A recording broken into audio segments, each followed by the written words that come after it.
माना जा रहा है संसदीय कार्य मंत्री किरेन रिजिजू अब से कुछ ही क्षणों में लोकसभा में वक्फ संशोधन बिल पेश करेंगे। लेकिन उससे पहले सियासी घमासान छिड़ गया है, जहां पर एनडीए का साथ देने के लिए जेडीयू टीडीपी सभी तैयार दिख रहे हैं, चिराग पासवान का एलजेपीआर। तो वहीं दूसरी तरफ इंडिया गठबंधन एकजुट होकर इस बिल के विरोध में आज वोट करने वाला है। संख्या बल अगर आप देखिए तो बिल के पास होने के पक्ष में दिखाई देता है, लेकिन 8 घंटे की बहस होने वाली है और रविशंकर प्रसाद होंगे भारतीय जनता पार्टी के पहले वक्ता।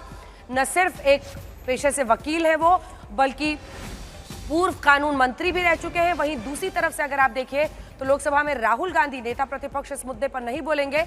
जो अन्य नाम दिए गए हैं उसमें इमरान मसूद का नाम शामिल है और गौरव गोगोई का नाम शामिल है। अब से कुछ ही देर में ये वक्फ संशोधन बिल पेश किया जाएगा। सभी खास मेहमान हमारे साथ जुड़े हुए हैं, आपका परिचय करा देते हैं। सैयद जफर इस्लाम प्रवक्ता बीजेपी के, डॉली शर्मा प्रवक्ता कांग्रेस पार्टी के, हमारे साथ सत्य प्रकाश मिश्र जी अब जुड़ गए हैं जेडीयू का पक्ष रखने के लिए, मौलाना अंसार रजा साहब चेयरमैन गरीब नवाज फाउंडेशन के, हमारे साथ शादाब जी मौजूद हैं जो कि चेयरमैन है उत्तराखंड वक्फ बोर्ड के, और आशुतोष जी हमारे साथ लगातार बने हुए हैं। सत्य प्रकाश जी जेडीयू का पक्ष। सत्य प्रकाश जी, तैयारी पूरी है ना? जेडीयू आज खुलकर समर्थन करने वाला है, सभी 12 सांसद यहाँ पर और राज्यसभा में 4 सब पक्ष में वोट करेंगे। बार बार मीडिया को ऐसा क्यों लगता है कि जेडीयू बिल का समर्थन नहीं करेगी, जब जेडीयू जितने लोग विरोध कर रहे हैं ना, सुनिए ना, जितने लोग विरोध कर रहे हैं सड़कों पर, all India Muslim personal law board हो जो जेडीयू दफ्तर के बाहर प्रोटेस्ट किया, जितने, वो सब कहते हैं बीजेपी से ज्यादा कि नीतीश नायडू याद रखना, आप जो करेंगे वो हम भूलेंगे नहीं और चुनाव आपके माथे पर है।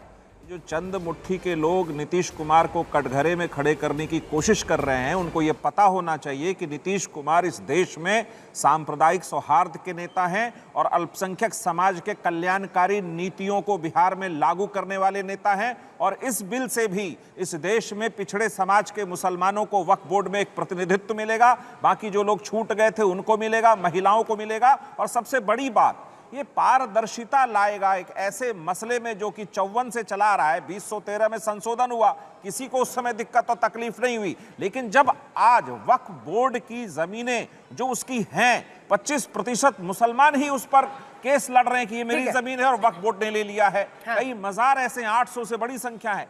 तो इन तमाम लोग, मुस्लिम समाज का एक बड़ा धड़ा इस बात को समझता है कि जो भारतीय जनता पार्टी एनडीए की सरकार करने आज जा रही है वो ऐतिहासिक कदम है।